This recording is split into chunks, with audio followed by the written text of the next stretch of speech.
A lack of information around addiction and mental health issues has led to a lot of confusion.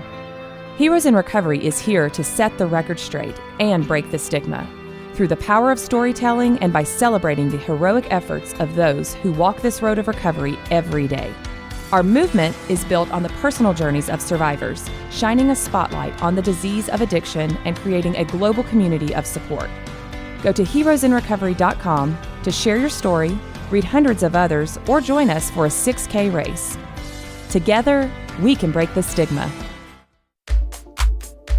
Yo, what's up? This is Jacoby from Papa Roach. This is Ryan Leaf. This is Rich Roll, and you're listening to Sober Guy Radio.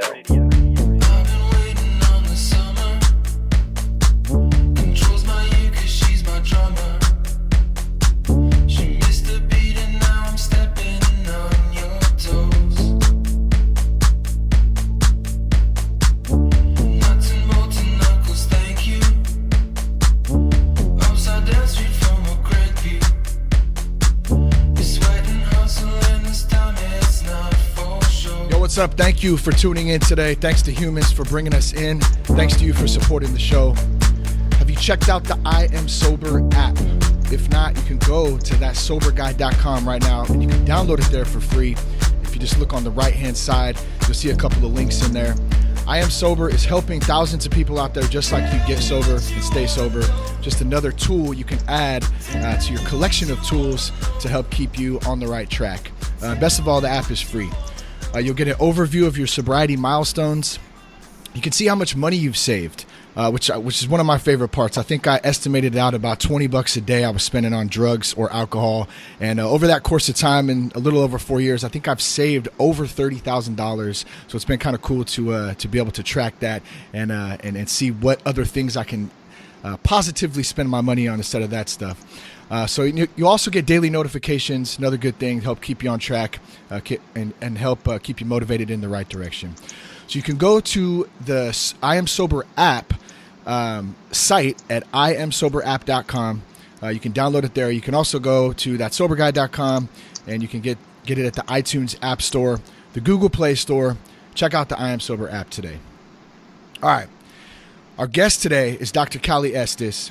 And Dr. Estes is a sought-after celebrity addiction therapist. She's a life coach, a recovery coach, and wellness guru that blends talk therapy with forward and positive change to assist her clients in unlocking their true potential. She's been featured in books, magazines, radio, and television for her work in the addictions and therapy fields. She works with individuals, drug and alcohol treatment teams, and addiction professionals looking to advance their knowledge base. She has over 20 years experience working with drug, alcohol, and also food addictions, which is a big one. I know that one is seems to be not talked about enough. Definitely a big issue with food. So Dr. Estes, I really appreciate you coming on Sober Guy Radio. I know there's much more to your bio, so I'm going to kick back and turn it over to you and welcome you to the show and let you tell us a little bit more about yourself. Well, thanks for having me on first. I appreciate it. Yes. And I'm known as the addictions coach. So I do all different types of addictions: drugs, alcohol, sex, gambling, the newest one, which is social media. So I'm kind of prying, phones from 15-year-olds' hands now and watching them have full-on addiction meltdowns. And I travel all over. I have a signature product called Sober on Demand, where I actually bring the treatment center concept to the client in their home. And it's very non-traditional, very different, very one-on-one. So I do that as well. And about 3 years ago, I got asked how I was doing all of this. And because I'm very coaching heavy, even though my background is clinical psychology, I have a therapy degree. So I got asked how I was doing this. And I started the Addictions Academy to train other people to do coaching. Got it. And we have grown to 40 classes, 22 countries. We're in 5 languages. We have 21 teachers. And we're the largest online addiction school in the world now, which is pretty awesome. Yeah, that is awesome. Congratulations on that, too. I know there's a ton of work that goes into that and years of experience and resources and all that. So it's really, really, really cool. You also founded the Addictions Academy. And I know you're offering full scholarships for recovery-related interventionist training and certification to EMT, police officers, firefighters, or parents of any child that's been lost to addiction. So I thought that was really, really cool too. Can you talk a little bit about that? Yes. So first off, I started training. I was the first one to train police officers. About 3 years ago, we started training them in intervention technique down here in Florida. We did police officers, EMTs, and firefighters. And we did it for free, and they loved it. Then I got asked by the state of New Jersey to go up, and I did half the state of New Jersey police officers for free, trained them in intervention techniques. So instead of putting people in jail, they can help them get treatment, which is more beneficial. So we open that up to any first responder that wants to learn techniques on how to help. EMT, cop, firefighter, anybody who's in the front lines of this that wants to do it, it's for free.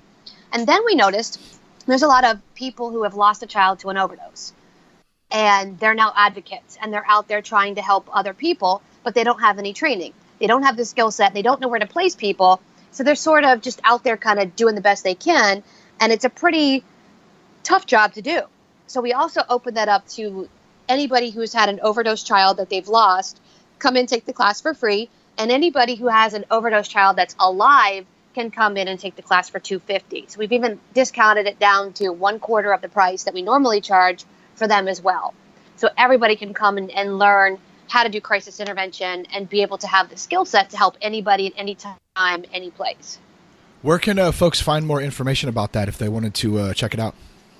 They need to go to theaddictionsacademy.com. That's plural, theaddictionsacademy.com. Or they can give us a call, which is 1-800-706-0318, extension 2. And Stephen is in that department, in the scholarship department. He'll be able to help them and get them set up in the class. We've already registered 11 people for January for that class. So just by putting the information out there, we've had 11 people contact us. So that's awesome. Yeah, that is awesome. And first and foremost, I want to say much love and respect to all of our first responders, our police officers, firefighters, EMTs. I have a bunch of homies who are in that field, and they deal with some crazy shit on a daily basis. And I guess my question for you, I think it's awesome that they're being offered that training. What about the ones who are actually dealing with this stuff on a daily basis? And are you seeing any of those men or women who are actually doing that job coming in with problems with addictions themselves and being able to handle the scope of the things that they're seeing on a daily basis? Yeah, that's really interesting because there are a lot of first responders that have PTSD and a lot of first responders that are coping with it by drinking and drugging. So we do see a lot of people coming in looking for our services that need help, that either don't want to go to treatment, can't go to treatment, don't want to disclose, but also want the help. So we do help them as well. Yeah, it's got to be a really tough spot to be in being a public servant like that, and having a job where you're dealing with serious situations on a daily basis, and then on the back end of it, trying to deal with your own personal life and bring that stuff home. Man, there has to be some sort of resource there and some relief for that, I guess. So that's really cool that you're offering that resource. And we'll put that in the show notes too, addictionsacademy.com. And then can you give the phone number out one more time, Dr. Estes? Sure. 1-800-706-0318, extension 2. And they can call anytime between 9 and 5, Monday through Friday, East Coast time. Stephen will be there. He's in the office. He'll answer the phone, and he'll get them hooked up in the class. If they want to send us an email, they can go to the website, which is theaddictions, which is plural, academy.com, and they can put all their information on that website. There's a comment box when they fill out the form, and they can just put in their first responder or looking for the free class that they heard on your show or saw online, and we'll contact them and get them in the class. Awesome.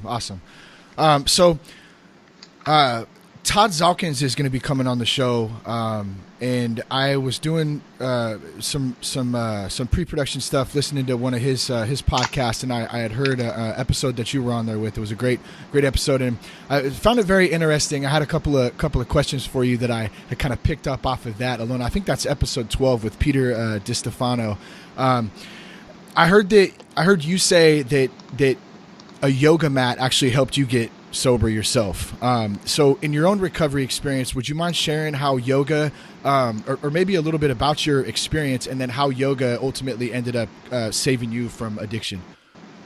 Sure. So I started off, I was a food addict, and I didn't know it. I didn't know that I had a problem until I was in college. And one of my roommates said, that's not right. What you're eating, stuffing your face with cake and then throwing up and all that other nonsense isn't right. Yeah. And I went to the counselor. And the counselor, of course, opens up the DSM.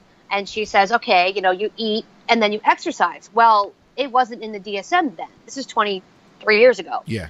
So I didn't have what they would consider an eating disorder because it wasn't registered. So she said, well, you're just fat, and sent me to the fat doctor.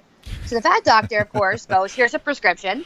Here's some fen, here's some fat burners and whatnot. Yeah. And I went from 145 pounds to 90 pounds in 40 days. Wow. And I looked like I was on crack. I shook, my hands shook because I had too much caffeine. Yeah. And of course, I'm abusing the medication because I'm like, this is awesome. I can eat anything I want, and I'm losing weight, right? Yeah, yeah. So I went to one of the counselors, and she said, okay, now you're addicted to the medicine. So now we're going to treat you like an addict. So you've got to go to a meeting. So she sent me to an NA meeting. And I went, and I got there, and they had donuts, and they had Snickers bars, and coffee full of sugar. And sugar is my addiction. And I'm like, oh, this is awesome. I get to go to a meeting and eat sugar. And then she sent me to an OA meeting for Overeaters Anonymous. And I got there and there's no coffee and there's no sugar. I'm like, well, this is stupid. And I was so conflicted because I said, how can I have both these problems, and one meeting says I can't do it, one meeting says I can do it. And I couldn't in my brain, I couldn't wrap my head around it. And I said to her, this isn't working. And she said, well, the only other option is rehab. I'm not going to rehab. I'm not an addict. She goes, well, you are. I'm like, no, I'm not. So we argued about that. And then a friend of mine dragged me to a yoga class, and I went to the yoga class, and the guy teaching it was Mr. Shtanga, so it was power yoga, way out of my wheelhouse, and the guy recognized right away that I was having issues, and he was in recovery, and he said, let me work with you using yoga and breath work to get some of these issues out. Yeah. And I'm like, okay, whatever. So we started doing it, and as he's teaching me this, he's teaching me, how to decompress on the yoga mat and how to let all that trauma from my childhood out. And I would just start doing yoga and just start crying. And he's like, there you go. We're going to get rid of all that. So he processed it with me. And then I learned every time I want to reach for the diet pills or the fridge to do yoga. And coming off those pills took me a year. My body did not reset itself. I blew my adrenals out. I got Hashimoto's thyroiditis from it. So I can't take that stuff. No matter what I want to do, I can't. So he taught me how to use fitness to distress myself and how not to reach for the bad food. And then eventually I got rid of white flour and sugar, all the triggers, and I'm, totally clear, and I love it. But that's my whole story and how that worked for me. How much have you seen your health improve just since getting rid of the flour, getting rid of the sugar? Because I feel like food addiction, and correct me if I'm wrong, but I feel like it's underestimated sometimes. And I think for a lot of people, I know for me, it's a secondary addiction for me next to drugs and alcohol. I'll turn to sugar, and I still struggle with that myself. How much do you think that that it is underestimated and not talked about enough? I think it's well, and then let me preface the first part too, because I left that out again. How have you felt since getting rid of all that crap out of your system? Fantastic. So the first thing that I noticed was it took 2 weeks. 2 weeks where I'm like literally laying on the floor screaming, I'm going to die. And everyone going, no, you're not. You're detoxing. Because the detox is like a heroin detox. Yeah. You have the insomnia, you have the headaches, you have the leg cramps, the nausea. You have all of it. And once you get past it, when you go to eat something, and so now if I eat a banana, the banana is very, very sweet. Yeah. And if I go to eat a piece of cheesecake, it's too sweet. It's like, oh God, this is awful. So I have it clear, like I feel clear. I don't feel foggy. I'm not tired. When you do a lot of sugar, you're tired. Yeah. You have a donut at 2 o'clock in the afternoon. By 4 o'clock, you're like, ugh, I need a Monster. And then you go right from the donut to the Monster. Yeah. It's like, well, just those aren't helping you. So I feel great. I had, my skin cleared up. Of course, I lost weight. And first time in my life, I had abs. I'm like, wow, I've got actually abs, not like skinny abs. I got like real abs from working out. So I love it. Are you sure you haven't been tailing me? Because I'm pretty sure I bought a maple bar and like a Rockstar from 7-Eleven a couple weeks ago. I'm pretty sure you're right on point. It's so funny when I tell my clients, I'm like, Pop-Tarts are not a breakfast food. And they go, what do you mean they're not a breakfast food? I'm like, and Rockstar and Monster should not be in your fridge. And I get dead silent. And I'm like, then I hear like the pop of the top go off. Yeah. What are you doing? Well, I have one left. I'm going to drink it now since you're taking it away from me. And I'm like, oh my God. I know. What about coffee? What about coffee? What's your take on coffee? I mean, obviously it's caffeinated. We always hear the myths like, oh, it's good for you, it's bad for you. It's good. I mean, it goes back and forth. What's your take on it? Here's my thing. Anything in moderation. So if you want to have a cup of coffee in the morning to wake up, have it. But don't put 5 teaspoons of sugar in there. Yeah. Because you're not having coffee, you're having sugar with a splash of coffee. Same thing with that nonsense, that creamer. Like there's 15,000 flavored creamers. Yeah. That's what's called junk. So if I have coffee, it's no sugar and a little splash of organic half and half. And that's it. Got it. Keep it simple. Right. And I'm okay with caffeine if you do it in moderation. I'm okay with people doing sugar in moderation. But if you find yourself, every single day you have to have a Snickers bar or you have to have a Rockstar and you can't exist without it, you're addicted to it. Yeah. Might want to see the fat doctor.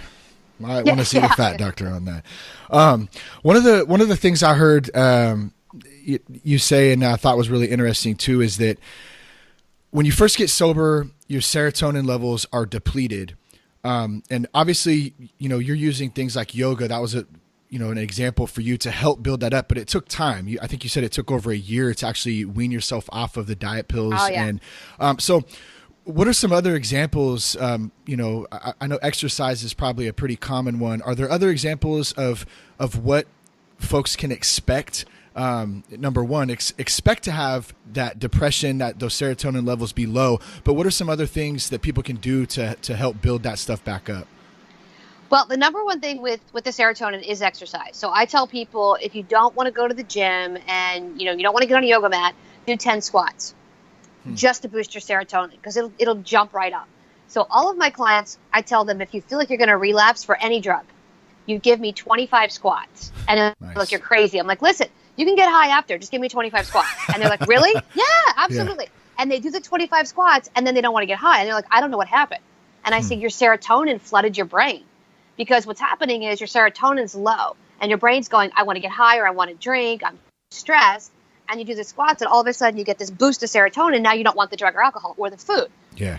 And I tell them the same thing. Go for a walk outside, deep breaths, getting the fresh air in your lungs will help too. Anything you can do to drop your stress level. Some people, it's going to the beach. Some people, it's snowboarding. Some people go to church. I tell them all, you have to find one activity you resonate with that you enjoy. Yeah. And instead of getting high or eating the junk food, you do that activity and you switch out your activities. I have one that's a Dallas Cowboy freak. So his thing is he goes to every game, he buys a jersey at every game, and that's his thing. And he's like, that's what I do instead of getting high. I spend all year looking forward to this. Awesome. And it's a lot of money, but he goes, I'd rather spend it on that than heroin. Absolutely. Yeah. Yeah. I have one that's tattooed. He goes, every time I'm stressed, I get a tattoo. I'm like, you're almost out of skin. So that's fine if it makes you happy. So we're really replacing that high with something positive or something different. And once we're able to do that, like I know for me, one of the things that helped too was going back to things that I did as a child. And one of those was backpacking. We went backpacking every summer with my grandpa. He took a big group of us. And when I got into my teens, I kind of lost that, because I started drinking and using drugs, and even into my 20s. And man, I think we took the first trip again 2 or 3 summers ago.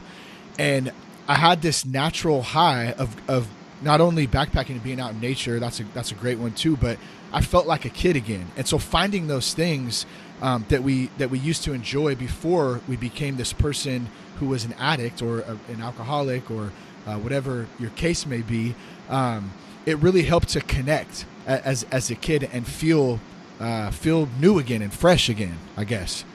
Yeah. And that works too. Now, keep in mind, there will be people who have traumatic childhood. So we don't want to go backwards because it just makes it worse. But if you have something like that you enjoy, that is a positive experience, you start putting that into your routine.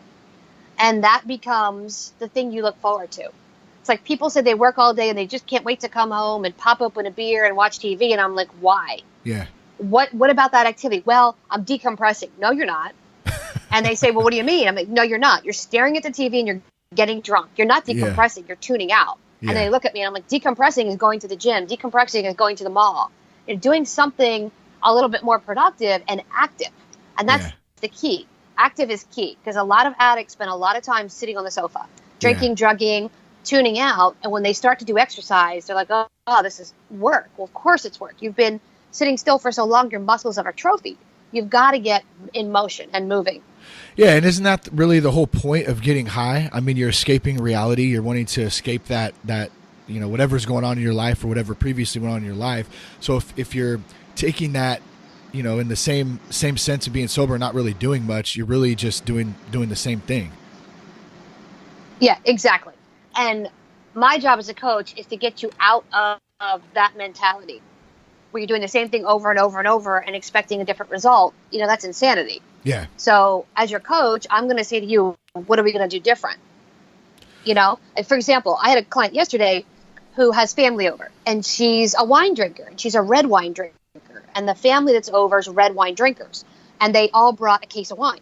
And she's telling me, she's like, it's in the house. It's in the house. It's in the house. I know it's in the house. And I said to her, if you gave someone a gift, would you want it back? And she said, what? And I said, if you gave someone a gift, would you want it back? She goes, no. I said, I want you to mentally think that you bought them that case of wine as a gift. And she goes, really? I'm like, yeah, because you wouldn't take it back, would you? And she goes, huh. So she called me today, and she goes, that worked last night. They all drank wine. And she goes, I thought of it as me giving them a gift, and I can't have it because I gave it as a gift. So just by changing her perception of the event, we got her through the event. Yeah. So that's the kind of stuff I do. Yeah, you're almost like switching a little switch, like that little tool that is just a quick mental switch, and it really changes the whole situation or perspective on something. So you deal with many different kinds of addiction. I'm guessing that everyone's situation is different, but also every substance, every drug is different too. And when you combine that with different personalities and different people, I mean, that's a lot to take on. How do you kind of navigate through different situations and different substances? Well, most people are polyaddicted. So they might come to me and say, well, I'm an alcoholic. And then I find out, well, you're not really an alcoholic, you're a sex addict. And alcohol is the medium you use for the bad behavior, or you're shopping, or whatever. There's usually at least two addictions in there. And you have to figure out which came first. What's the primary addiction? What's the secondary addiction? And then the next question is, are you using for escape, or are you using for pleasure? So we break it down. Because you have people that do cocaine, speed, and such because they're bored, and that's fun to them. And that's more, that category. And then you have the trauma category. They want to escape. So they do heroin, they do Xanax, they're escaping something. We have to figure out which category they fit into, and then we go that direction. So if it's trauma, we're going to treat the trauma. We're going to treat the past stuff. If it's fun, then we have to talk about, well, what did you do before you did this activity that was fun? What's changing? And then getting to the bottom of it. What substance or what addiction is the hardest for you, the most difficult in your experience to help someone with? Gambling. Really? Gambling has got to be, and I'm going to tell you why. Gambling and gaming are process addictions. And so is sex. But sex is a little bit easier to work with. So you're not putting an external stimulus in your body. You're not putting cocaine. You're not putting alcohol. You're not putting sugar. There's no external stimulus. It's your brain's own chemical. So I'm competing against the brain's own natural serotonin, which is awful. Yeah. Because we'll be having a conversation. The person will think about the casino, just think about it, and the serotonin releases in their brain. And now all of a sudden they're happy. They're thinking about going to play games. Yeah. Now I've got to get them out of that. And I'm competing against the brain's own juices versus somebody who goes and gets cocaine. And I could say, well, if you don't put the cocaine in your body, this doesn't happen. But I can't do that with gambling. And sex addiction is a little bit easier because it's more about moderation, and it's more about, expectation. So you can put parameters on it. But with gambling, you don't need gambling to live. You need food to live. Everybody's going to have sex. You can't tell them be celibate. So you can work. It's almost like a harm reduction concept. But with gambling, it's all or nothing.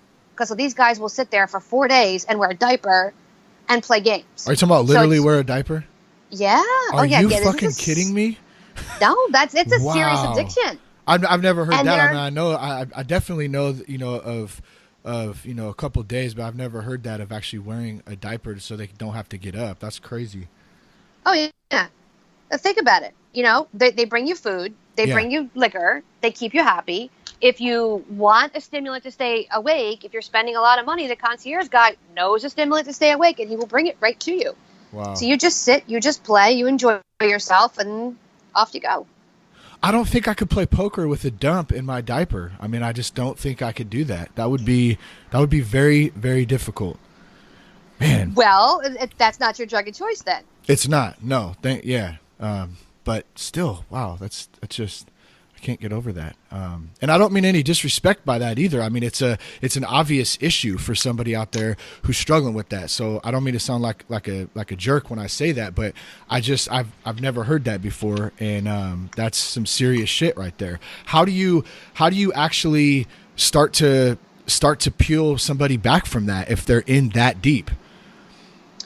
Okay, so the first thing with that kind of a thing, there's no harm reduction. It's abstinence, because they're so far in that they've mortgaged the house. These are guys that are almost broke, if not broke, and stealing from other people at this point, unless they have unlimited income, which some of them do.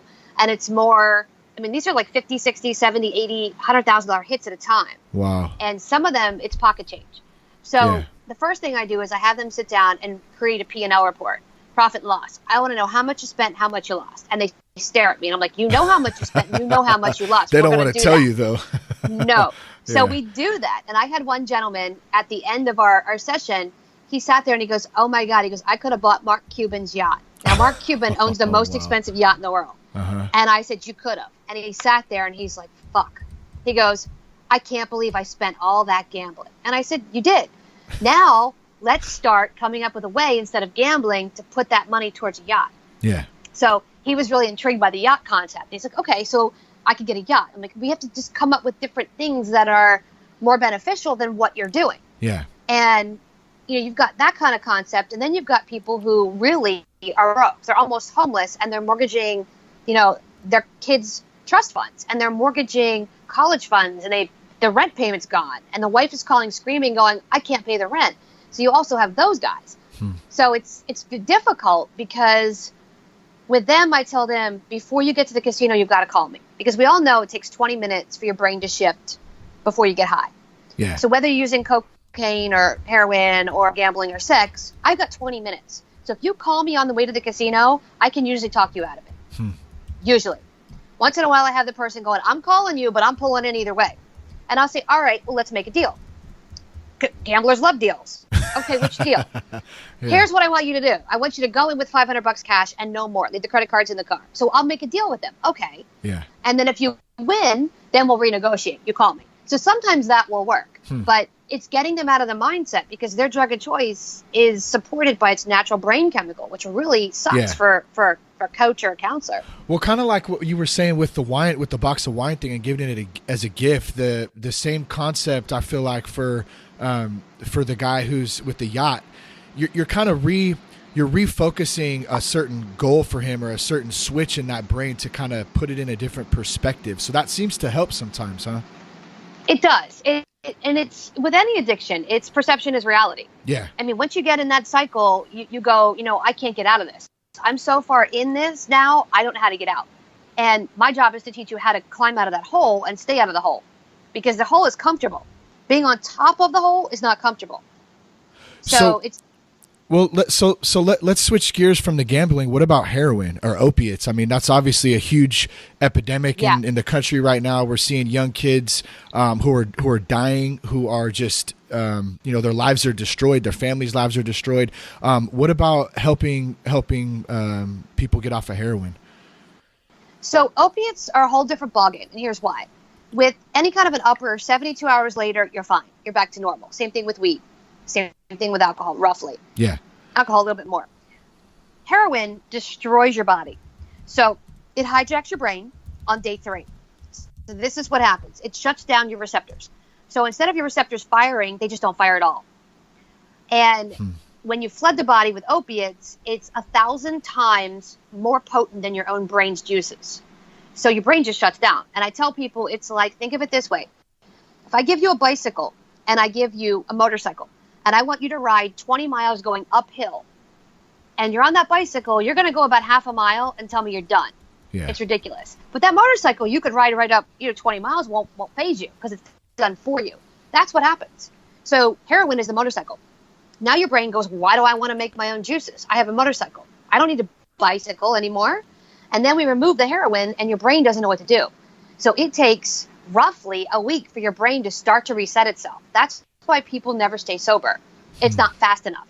So their brain doesn't fire. They feel foggy. They feel tired. They feel anhedonia, which means nothing makes them happy. Yeah. And they just can't get out of that. The only thing that gets rid of it is more heroin. So they know if I just do a tiny bit of heroin, all this craziness goes away from me. Yeah. That's why they stay addicted. So I treat it as a chemical dependency and an emotional. I do the chemical first. So we do your detox. And if we're going to do subs or we're going to do methadone, it's 5 to 7 days with me. I do not do it any more than that. I don't want you on it. I want you off of it. So 5 to 7 days, then we use cannabis. Now I'm going to get you on weed for the symptomology. So the restless legs and the foggy and the nausea, all of that goes away with weed. So we use that for the next couple of weeks till you start to feel better. And then we start using brain support. So now we're using nutraceuticals that cross the blood-brain barrier to make you feel better and start getting those synapses in your brain to fire. By the time you're done, which is about a 3-month process, you're back to normal. And you feel good. You feel better. Now it's all emotional. Once I get the physical piece done, now it's 100% emotional. But until we get the physical, and this is where we're going wrong with heroin, we dump them in treatment for 30 days and expect something to happen. 30 days isn't nothing with heroin. The first 7 you spend detoxing. The next 3 you spend laying there wishing you were high. By the time you get out, you just get high. So I think we're treating it wrong. And I think that's why we're not seeing a success rate with heroin. Yeah. And we should be. Well, and it sounds like, too, that you have to have some sort of very strategic process like you just laid out. What is some of the, have you gotten any blowback from using cannabis to help people get off of heroin like you're just trading for one other substance? I mean, personally, I'm for using medical marijuana, whether it's for any type of sickness, addiction, cancer, whatever. But I know that there's always that debate of well, you shouldn't do it because you're just going to get someone else addicted to another drug. What are you seeing on that or from that perspective? All right, so I was the first person to come out in my industry and go pro cannabis about 6 years ago, and I got a lot of flack. And this is what I said. Congratulations. Thanks. Yeah. I said, let me ask you a question. Do you eat sugar? And if they'd say no, I'd say, do you drink caffeine? And they'd say yes. And I say, both of those are mind-altering and mood-altering drugs. Cocaine and sugar ping the brain the same way. So if you're going to come to me and eat Ben & Jerry's and tell me cannabis is a drug, I'm going to tell you sugar's a worse drug. Yeah. And we're going to debate it. That's what I've always said. Having said that, people don't get addicted to cannabis. Yeah. Number one. And number two, if you're going to read the back of a Suboxone bottle for MAT, medically assisted therapy, or the back of Seroquel, or the back of Wellbutrin, read all the things it may cause, including death. When I tell people cannabis, organic cannabis, taken properly. Now, I'm not talking 200 milligram edibles 20 times a day, because that's nonsense. That's like LSD. Yeah. But like taking it correctly, the worst you're going to do is play Xbox and eat pizza. Yeah. That's the worst you're going to do. You're not going to overdose on cannabis. Yeah. So if that's the worst you're going to do versus all, shut your kidneys down, big pharma, drugs shut your kidneys down, can cause death, can cause this, can constipation, whatever, that's not going to happen on cannabis. Also, heroin addicts don't generally switch to become cannabis addicts. Yeah. They like heroin for a reason. It shuts down their receptors. Cannabis doesn't do that. Yeah. So very few of my clients have ever said, oh, I like cannabis so much, I'm going to be addicted to it. Yeah. No. Most of them want to get off it because they're like, I just want to be clean. Of course you do. Well, this is the means to get there. Yeah, it's such an interesting topic, and there's so many different opinions and ideas about it. What are you seeing moving forward? I'm not asking you to predict the future or anything by any means, but in the professional field and the work that you're doing, what do you think what do you think cannabis is gonna evolve into, and do you think that it's really gonna be able to help the recovery community in people who are definitely struggling to get off heroin, but other addictions as well?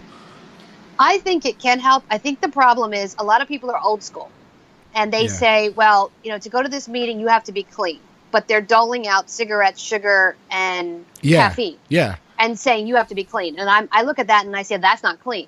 And then we have a debate. But I think what we're going to see, especially with the millennials, is there's going to be a lot more cannabis use. There's going to be a lot less big pharma use. Yeah. Because the millennials really want the healthy lifestyle. And they're saying, I want to eat organic and non-GMO and non-sugar and non-white flour. And they're reaching for cannabis over alcohol. Yep. So I think we're going to see certain drugs are going to decline. And I think cannabis sales will go up in that generation. Now, for the rest of us, anything goes. So we've got to learn a whole new behavioral lifestyle. Yeah. Yeah, that's a good point. It's a really good point. And I think you're right. I mean, you're dead on right about that. Definitely the millennials, but I think a lot of people who are just awake to reality, you kind of mentioned earlier, perception versus reality. The reality of it is all this shit that we're being bombarded with from GMOs to sugar to all of those types of drugs per se. A lot of people are turning into that alternative way of life, that healthy living style. So I couldn't agree more with you on that. I want to be respectful of your time. I really appreciate you coming on today. I hopefully we can do this again maybe sometime later on down the road. I'd like to get into a little bit more. Where can folks find you at? Any social media links, anything, any projects you're working on before we wrap this up? Sure. They can find me at theaddictionsacademy.com, which is plural, theaddictionscoach.com, or caliestes.com. And on Facebook, I'm Dr. Cali Estes. Same thing on Instagram. On Twitter, I'm The Addictions Coach. They can give me a call at 1-800-706-0318, extension 2.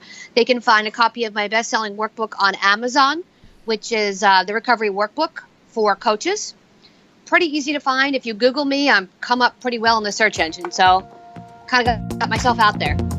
Yes, ma'am. That's pretty awesome stuff right there. Dr. Cali Estes, you heard it on Sober Guy Radio. Thanks for tuning in today. Go to thatsoberguy.com for any more information. Peace, love, respect to keep your blood clean.